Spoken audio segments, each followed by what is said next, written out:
परमात्मा का मिलना उतना कठिन नहीं है जितना कि पावन सत्संग का मिलना कठिन है। जीवन को सुमंत बनाने और सुधारने के लिए सत्संग मूल आधार है। जीवन के उद्देश्य की प्राप्ति में सत्संग की भूमिका अत्यंत महत्वपूर्ण होती है। इस संसार में तीन पदार्थ, ईश्वर, जीव और प्रकृति, सत है। इन तीनों के बारे में जहाँ अच्छी तरह से बताया जाए उसे सत्संग कहते हैं। श्रेष्ठ और सात्विक जनों का संग करना, उत्तम पुस्तकों का सत्संग, पवित्र और धार्मिक वातावरण का संग करना, यह सब सत्संग के अंतर्गत आता है। सत्संग हमारे जीवन के लिए उतना ही आवश्यक है जितना कि शरीर के लिए भोजन। भोजन आदि से हम शरीर की आवश्यकताओं की तो पूर्ति कर लेते हैं, किंतु आत्मा जो इस शरीर की मालिक है उसकी संतुष्टि के लिए कुछ नहीं करते।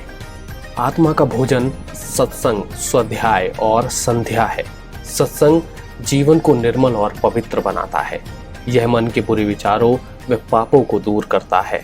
भर्तृहरि ने जो लिखा है उसका आशय है कि सत्संगति मूर्खता को हर लेती है, वाणी में सत्यता का संचार करती है, दिशाओं में मान सम्मान को बढ़ाती है, चित्त में प्रसन्नता को उत्पन्न करती है और दिशाओं में यश को विकीर्ण करती है।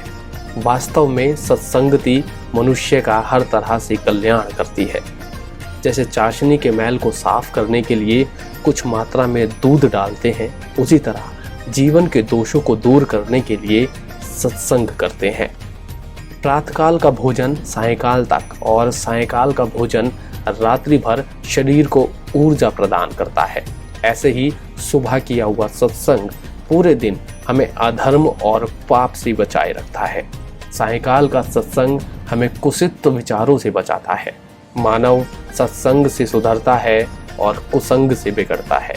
माना जाता है कि जैसा होगा संग वैसा चढ़ेगा रंग। सत्संग मानसिक समस्याओं की चिकित्सा है। जब मन में काम, क्रोध रूपी वासनाओं की आंधी उठे और ज्ञान रूपी दीपक बुझने लगे, तो ऐसे में सत्संग औषधि का कार्य करता है। विद्वानों का मानना है कि सत्संग से विवेक जागृत होता है। विवेक की जागृत होने पर ही ये जाना जा सकता है कि क्या अच्छा है और क्या बुरा, क्या नैतिक है और क्या अनैतिक।